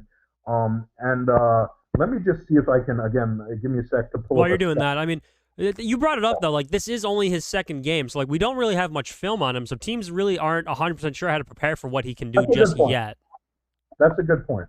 So we got to wait to see what he does. Like, we have to give him, like, a real good season. Let's get some actual tape on him. Let's see what teams can do to adjust. And then we got to see what he can do to adjust. Because, like, as you said, most mobile quarterbacks are kind of in their ways. Like, we see Lamar Jackson. He throwed on average, 25 passes per game this year. While, you see Kyler Murray, he's dancing around and just kind of heaving it and hoping that DeAndre Hopkins is down there. So we got to really see what Jalen Hurts does. Like, he's a mobile quarterback, but he seems to be able to adjust to what he needs to do.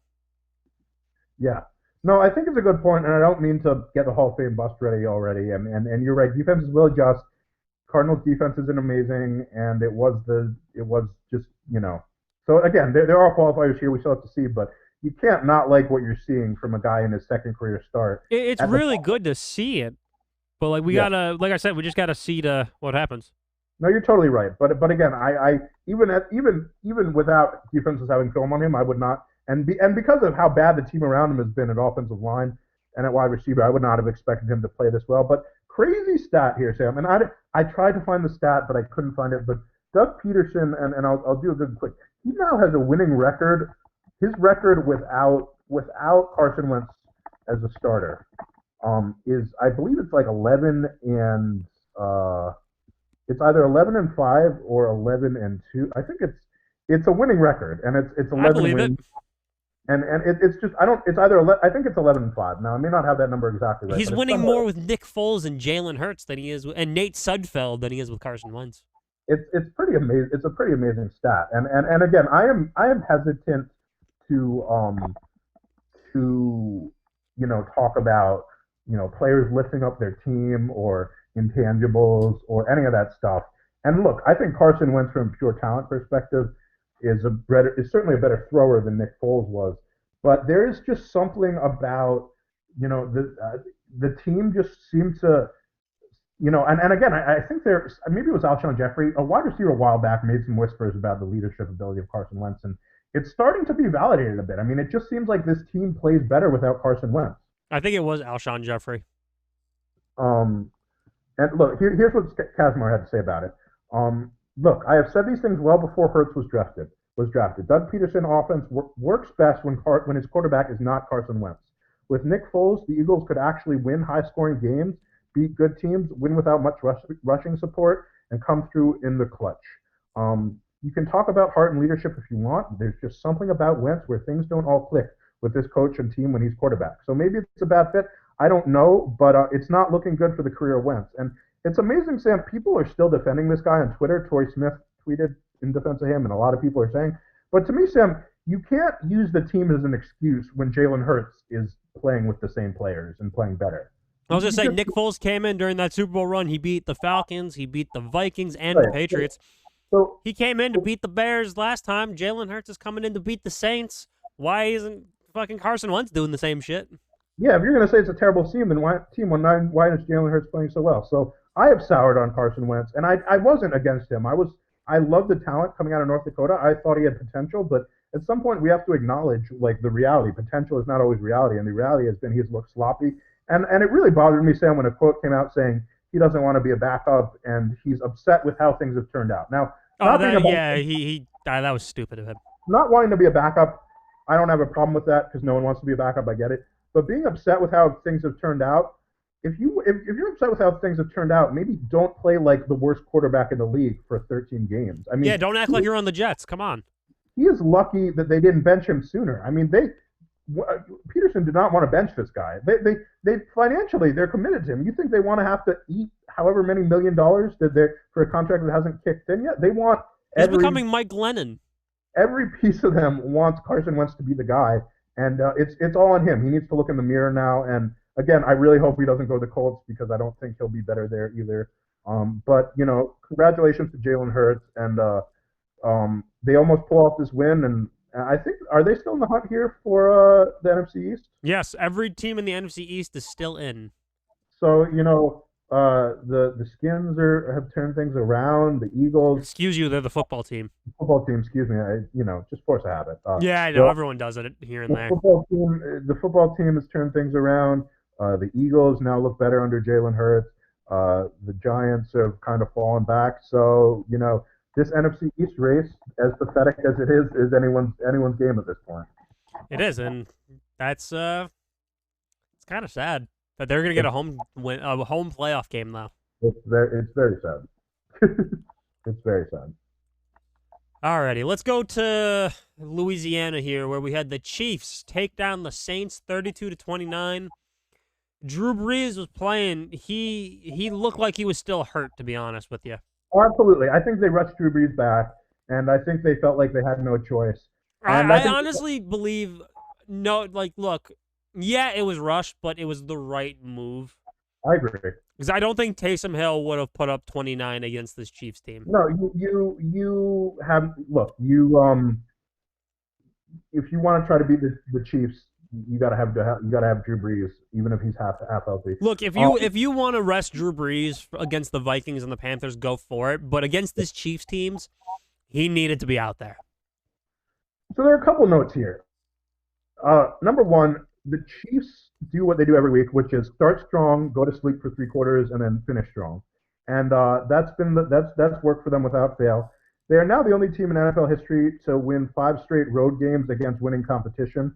There's a slight asterisk there because there are no crowds this year. But nonetheless, it's still an impressive feat considering the schedule that they've had to go up against and the fact that they're getting the best of every team. They go up 14-0 in this game, but Mahomes is still, even when he's bad, he's still good. He's still on a historic rate for 3 touchdowns. It seems like he's good for 3 touchdowns pretty much every week. He's got a 3 touchdown day, but the one thing I will mention, though, you were just mentioning it, they start strong, fall asleep, and then finish strong. Yeah. Unfortunately, what might screw them is in that middle section, when they're kind of lulling, that could actually easily come back to bite them in the ass. I agree. And I think the Saints defensive line got a ton of pressure with 4. I mean, they were phenomenal in this game because the Saints offense, this was probably the worst half of Drew Brees' career. The first half, he threw a ton of wobblers. They did nothing. And despite going down 14-0, the Saints defense, they got after Mahomes and they put a lot of pressure on him. And I think that had a lot to do with the offensive struggles as much as anything. Now the Saints made it a game in the second half. The one issue that kind of fucked them, Cameron Jordan did get ejected for a punch. Yeah, Cameron Jordan got ejected. And they didn't go onside late in this game, which, look, it was I think just a hair above 2 minutes, and you had either 2 or 3 timeouts. But and onside kicks, we know you're not going to recover it because no one recovers an onside kick these days. But you have to try. You have to try it because, look, the Chiefs are the best closers in the league. They've done it each and every week. So I thought that was a poor coaching decision to not go for the onside kick late in this game by Sean Payton. Because usually he's ballsier than that too. Usually he'll do it. Yeah, the Chiefs did what they did to every other team, which is close out the game. So that was a weird call. A couple of things. The Saints have lost Michael Thomas for the year. Yep. And there was another receiver I think they lost in this game who I've never heard of. I think it was Traquan Smith. Yeah, Traquan I think is the one who got out. So I don't, I had a Saint, I have a lot of Saints friends. I'm from going to school in New Orleans. So I have a friend who was like, oh, this is good. Once Drew Brees gets back, we can definitely get healthy. We gave a fight to the Saints, but realistically, I don't think the Saints team is a Super Bowl team. I mean, let's be honest, and especially Sam without Michael Thomas in the mix, and without Drew when Brees, your slot receiver is about to become Taysom Hill, and with Drew Brees having not really being able to push the ball down the field at his age, and he's not even fully healthy at the moment. Yeah, I don't, especially with Michael Thomas, I'd be skeptical, but without Michael Thomas, I don't see this team making a playoff push at all. And then they're going to have to do what Josh McDaniels did with the Patriots and do a lot of trick plays with Taysom Hill to make explosive plays because you can't really win without explosive plays, and I don't think that as good as their defense is, I don't think it's good enough to win a playoff game. No, they're missing way too many pieces for this team right now.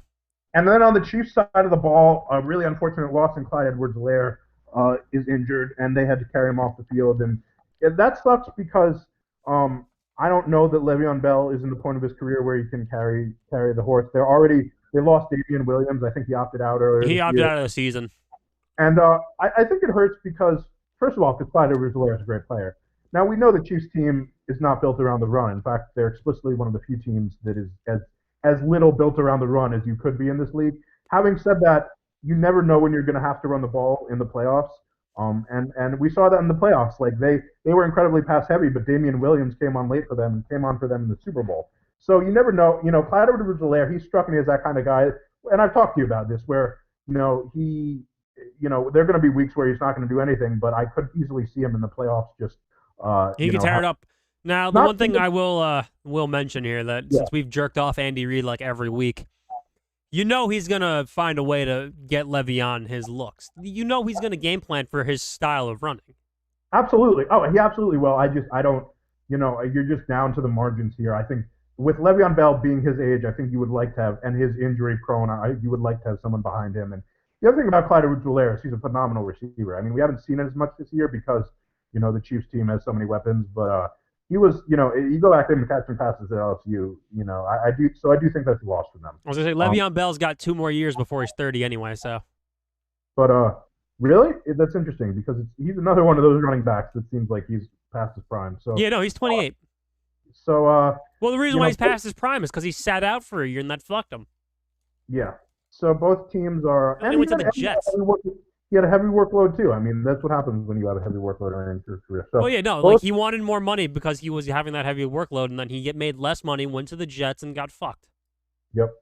So again, I think the Saints put up a good fight, but I am worried about them, and hopefully Drew gets healthy here. But I think it's going to be tough sledding for them, and tough loss for the Chiefs without Clyde Edwards-Helaire, but they still are winning these games, and they're still, I think. They're still a good pick for the Super Bowl, I think. Oh, absolutely. Yep. Sunday Night Football. We had a flex out of the Cowboys 49ers for the Browns and Giants. My Giants finally get flexed in only to fuck it up, which is pretty predictable. Well, I saw Daniel Jones was still out with that leg injury. Daniel Jones was out. I'm not going to sit here and tell you that we would have won this game if Daniel Jones was in. I personally don't think there's that much of a gap between Jones and Colt McCoy. Again, this offense is again not very talented. I'll start with the Browns here because Baker Mayfield is starting to figure it out there. I mean, 2 games in a row against what was a good Giants defense. I'm not so sure now. Again, only 20 points, but that's because there were not a lot of drops. He was 27 to 32 for 297 for 2 touchdowns. He looks in rhythm. He looks like him and Kevin Stefanski have a good relationship. He looks comfortable in this offense, which was a new offense for him. And he just looks really good throwing the football. I mean, he is transferring his weight very well, and the ball is coming out with zip. And this is what you want to see from a number 1 overall pick. You want to see signs that, being a game manager is great, but you want to see signs that he can take it over. And I think late in the year, Baker, unfortunately, with him being the number 1 pick, needs to be more than a game manager. Absolutely, and I think late in the year, this game on top of the Ravens game, it's absolutely going in the right direction for him. So I'm very glad to see that. So a really, really good for that Browns team, and again, a Browns team that's as good a Browns team as we've seen in years, in maybe decades. And as for the Giants, just not able to get anything going on offense here, which isn't surprising. Defensively, I don't know. I don't know if their defense is good or if it was just NFC's team. I don't think they're bad, but again, it is tough when your offense can't do anything. Colt McCoy played okay, but we have no receivers. We have no running backs. And they went for it on 4th down early in this game twice, which, at the time I get it.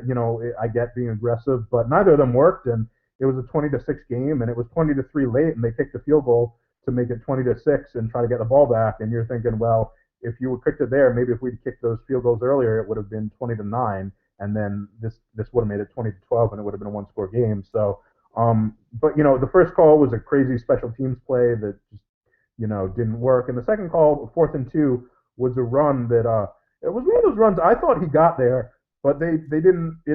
They said he didn't get there, and they didn't really show a replay, and they didn't really look at it. So again, maybe it's like, oh, it's the Giants. We don't feel like giving it to them. That's whatever. That's fine.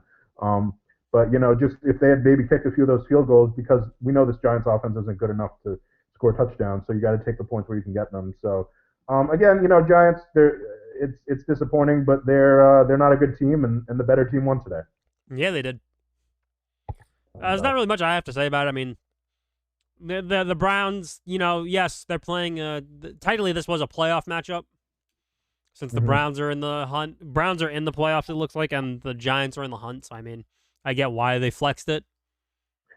It's just, it's tough for and again, I think they flexed this a few weeks ago before Daniel Jones was out. And, yeah, they flexed it like week 13.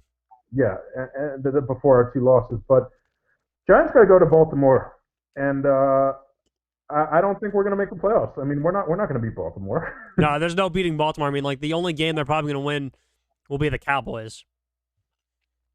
Yeah, and I'm not even positive they're going to win that either. So, maybe it's good. Maybe this causes you to ask some more questions that if we had gone to the playoffs, you maybe wouldn't have been willing to ask. Yeah, maybe. Well, maybe about your quarterback and general manager and some of your coaching staff, but mainly quarterback and general manager. All right, now let's move on to Monday Night Football.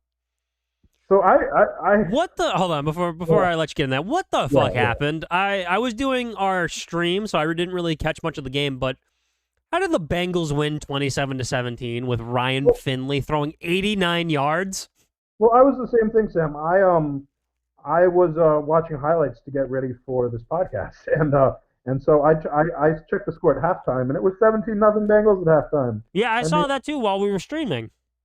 It's ridiculous, and this is a team they dominated in their first matchup. I mean, this is a team that didn't they blow them out of the water with Joe Burrow?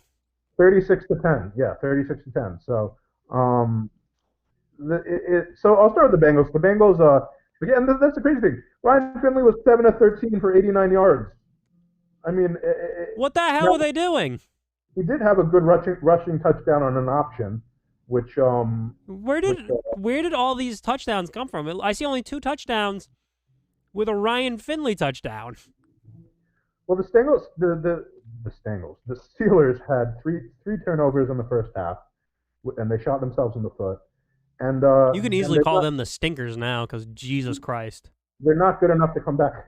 Look, it's all falling apart for the Steelers. I mean, we knew that they were flawed when they started 10-0 or 11-0. I think it was 11-0. We knew that they were flawed. We knew that they were flawed, but they were still a good football team, and they were still making it hurt. But the wheels still making it work, rather. But the wheels have just come off at this point. And 3 straight weeks now that they have lost to 3 very bad teams. They lost the football team and the Bills. Yeah, the football, but the Bengals. I mean, again, I hope this doesn't talk anyone into thinking Zach Taylor should keep his job. But look, I think they were asking. Ben Roethlisberger is old, and he's coming off surgery, and they were asking him to do too much, and I think it wore his arm down. I mean, I don't think you can ask however old you are, a quarterback coming off of surgery, to throw it 50 times every week with no running game, and that's what they've been doing. Yeah, I think that's starting to catch up with them. Without, like, James Conner can't run. What is it? They had Benny Snell Jr., who was the main back here. So yeah, their running game has no explosion to it. Their defense has fallen off a little bit. They probably have the worst wide receiving core in the league. Not the worst. Maybe Juju should stop dancing on fucking logos and actually help. Yeah. Deontay Johnson is their number 1 for some reason, and that means that they have a number 1 receiver who can't catch the ball, so that's problematic. Chase Claypool has not been what he was to start the season. And I saw a stat. He has more TikToks than receptions. He's made 54 TikToks to his 50 receptions. Yeah, that's not a good ratio. Randy Fichtner, the offensive coordinator, is being exposed here. It's increasingly, Sam, looking like Juju Smith-Schuster was a product of Antonio Brown, and they're just not very good. Now, they have a chance to go down the field and win it late, and they don't convert on 4th down. On 3rd down, there was a pass interference that's not called. The ball was underthrown. They didn't need to interfere, but they did do it. They showed it wasn't visible on first, but they showed it on the replay. But Those are the breaks. You don't get all the calls. This Steelers team is falling apart. I don't think they. I don't. Frank, their offensive line is pretty terrible, and I don't know how they fix it. I don't think they do fix it this year. I think they're headed toward a. If they do make the playoffs, which they probably will, I think they're gonna make it. It's gonna be like a divisional round loss probably. I think they're headed toward a first round exit. I think they can make it to the divisional. Not the way they're playing now. Oh, absolutely not. Not the way they're playing now. Sloppy. Before we get into our game picks, Cary, let's go over the playoff picture real quick. Yeah, let's do it. So the AFC side, the number 1 seed right now with a bye, who also clinched the division, was the Kansas City Chiefs. Okay. In the 2 seed, who also clinched the division, would be the Bills. The Steelers, who only clinched a playoff spot, would be 3. Mm-hmm. Titans are in 4. Browns are in 5. Colts are 6, and Dolphins are 7. If the playoffs were to start next week, it would be Bills versus Dolphins, Steelers versus Colts, Titans versus Browns, and the Chiefs would get the bye week. What are you thinking of that playoff picture right now? Well, I think the AFC, like I've said, I think the AFC is as good a place it's been in a while, and I think what's exciting is all the teams that didn't used to be good that are suddenly good. I think there are a lot of new teams, and I think it makes the sport better. I mean, we know about the Chiefs and Mahomes, but the Bills with Josh Allen kind of becoming a different quarterback this year, and the job Sean McDermott's done there. I think the Tennessee Titans with Ryan Tannehill and Derrick Henry and Vrabel. The Browns are as good as the Browns have been in decades. The Colts are as well coached as they've been in decades under Frank Reich, and the Dolphins, who are horrible for years, are all of a sudden they're out of mediocrity's basement. And a lot of these teams are looking up for the future. They're not like 1 year. I mean, like Tua's only going to get better. The Colts are going to find a quarterback eventually. The Browns, Mayfield's only going to get better. So that's what stands out to me. There are a lot of new faces. A lot of new faces here. Now there's 2 teams that are good, that are not just one-off. Yeah. So there are 2 teams right now that are in the hunt for the AFC with the Ravens and the Raiders. Do you think either of those teams could sneak in? I'd have to look at the matchups and the math, but it's weird for me to see the Ravens on the outside with as good as their defense is and as well coached they are. I still would have to think that the Raiders, the direction they're trending in, I don't expect them to sneak in, but the Ravens could miss it because this is, again, as I said, this is as strong as the AFC has been in years, and all the more power to them for it. But again, the Ravens are too good, it seems, to miss the playoffs. They might end up missing it though, because those Browns don't look like they're falling anywhere. The only way they'd probably slip in is if the Dolphins kind of vanish. I personally, as a member of the NFC East, would be fine giving up the NFC East playoff spot for the Ravens. I think that would make a lot more sense. All right, well, speaking of the NFC, let's go over the NFC side real quick. Mm-hmm. Packers in the 1 seed clinch the division. Saints in the 2 seed only have a playoff spot. Seahawks are 3 right now with the playoff spot clinched. 4 is the football team. 5 is the Rams. 6 is the Bucks, and 7 is the Cardinals. If the playoffs were to start this week, it would be Saints versus Cardinals, Seahawks versus Buccaneers, football team versus Rams, with the Packers in the 1 seed. What are we thinking about these teams here? Yeah, well, what stands out to me here is comparing it to the AFC is again the shifting of the guard here and how much weaker the NFC is than the AFC. And for years that has not been the case. I mean, for years the NFC has been a billion times stronger than the AFC, pretty much each and every year. And we've seen the Patriots roll by with pretty much no competition because the Steelers, for most of their time, never figured out how to play them. But I think these are all. I think all these teams are flawed. I think the Packers are.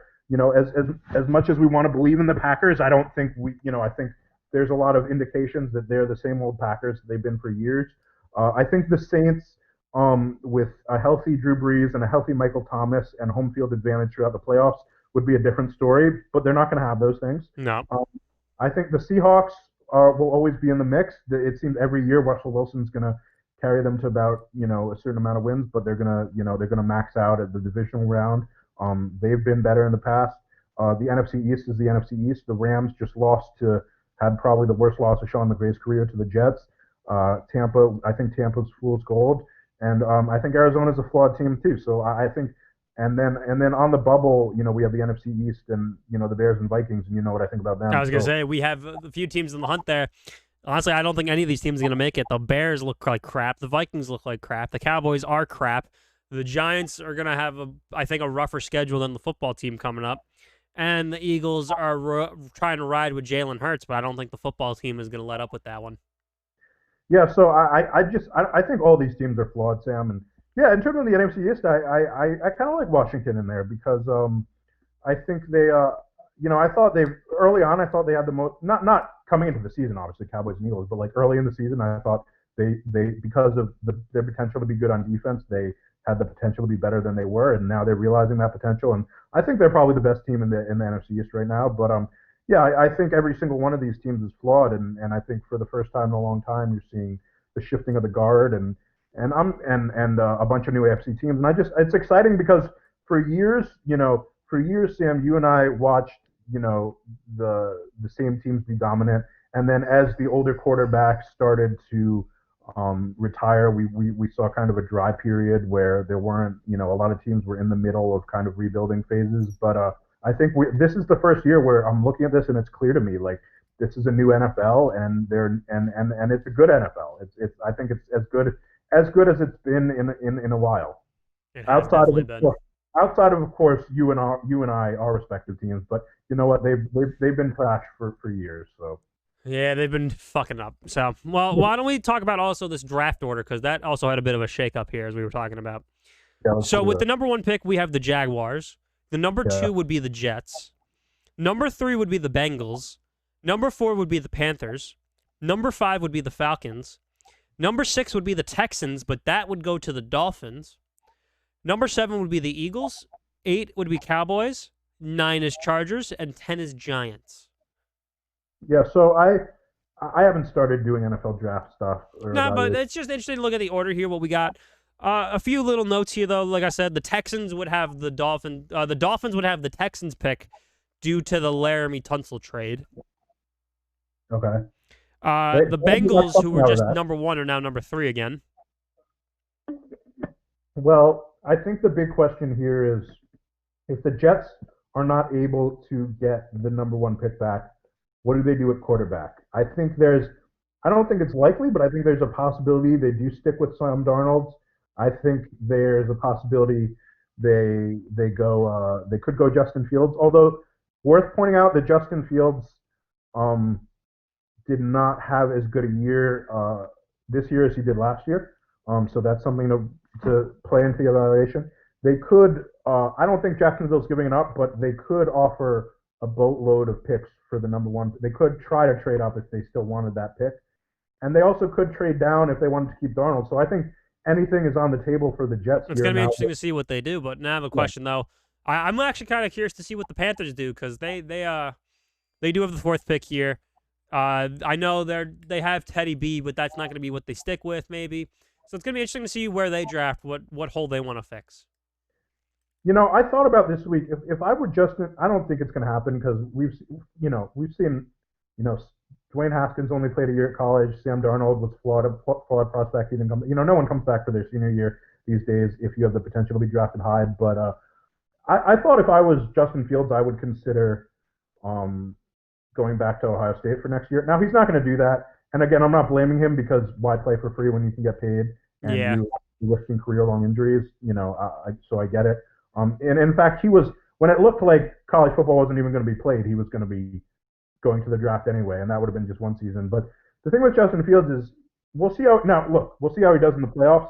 But he didn't play as well this year as he did last year. He's been struggling with injuries, and he only played 6 games this year. So I think going back to Ohio State, I understand why he's not going to do it, and I'm not blaming him. But I think it could help him. I think it could help him become a better quarterback, and it could help increase his draft stock. But again, I don't think that's going to happen. But I thought about that for the first time this week. Just because it's only 6 games.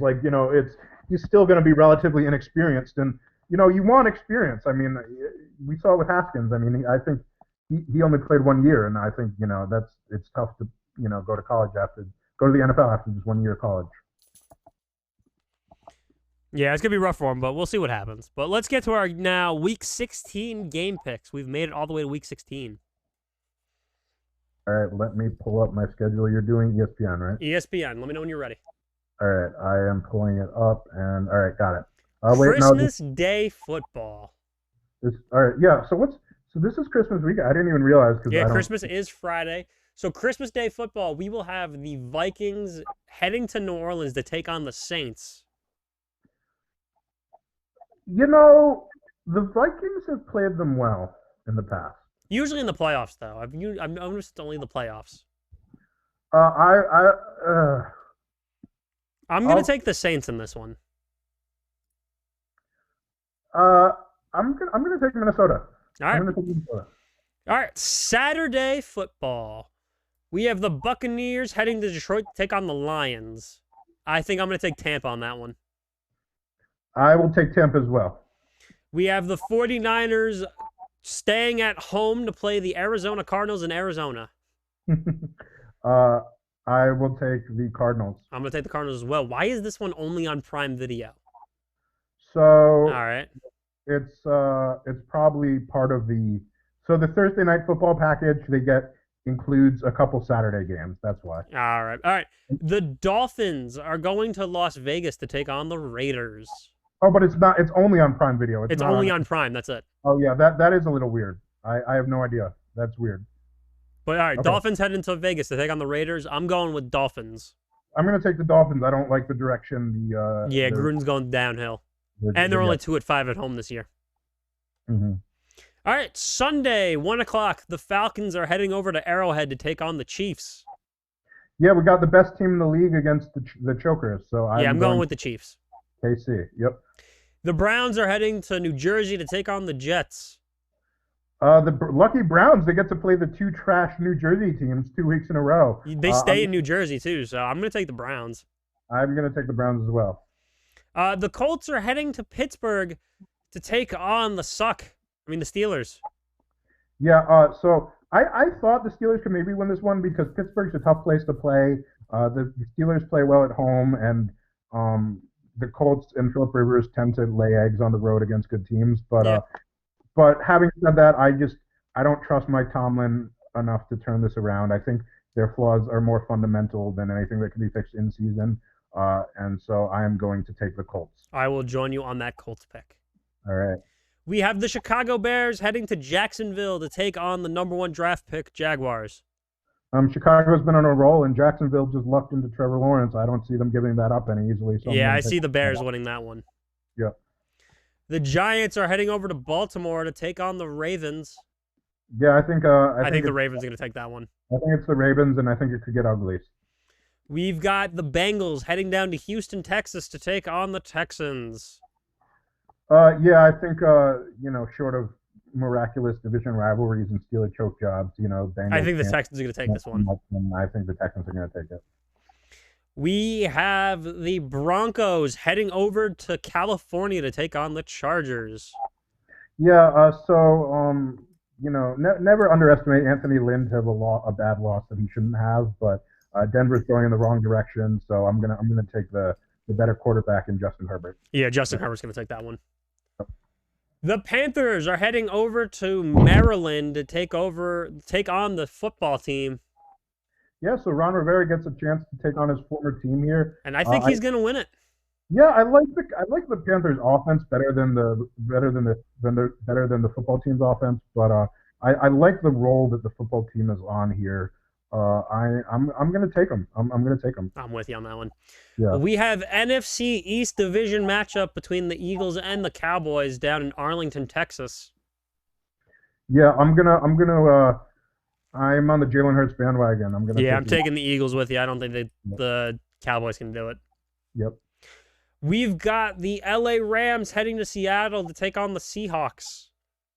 Oh, the NFC West. Do we know who won this first matchup?